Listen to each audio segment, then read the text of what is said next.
जी अस्सलाम वालेकुम, कैसे हैं ऑल फ्रेंड्स। मैं आप सबका भाई हकीम अतीक और रहमान स्नैसी फ्रॉम गुजरात। दोस्तों आज हमारे साथ एक और न्यू पेशेंट मौजूद है। इनका नाम मोहम्मद अशफाक साहब है। इनका टोकन नंबर 6874 इनका टोकन नंबर है। इनको पट्ठों का मसला था।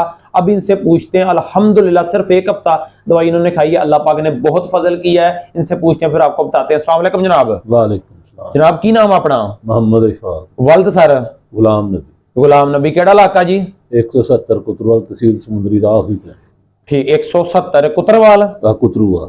कुतरूवाल पिंड आ कोई जनाब? हाँ जी। ओके हो गया सर। आप फायदा जी नहीं कितना दवाई होया? ते समझ लो जी 7 दिनों की 6 दिन ही खाधी। ठीक है जनाब। तो माशाल्लाह मैं तो घोड़ा जी। चलो माशाल्लाह माशाल्लाह। कोई मालिश तो नहीं दी? ना कोई नहीं जी। कोई वर्जिश तो नहीं दसी? कोई शायद सिर्फ खाने वाली दवाई दी है? खाने वाली दवाई। 24 घंटे बाद एक पूड़ी खानी? हाँ जी एक पूरी। Very good very good.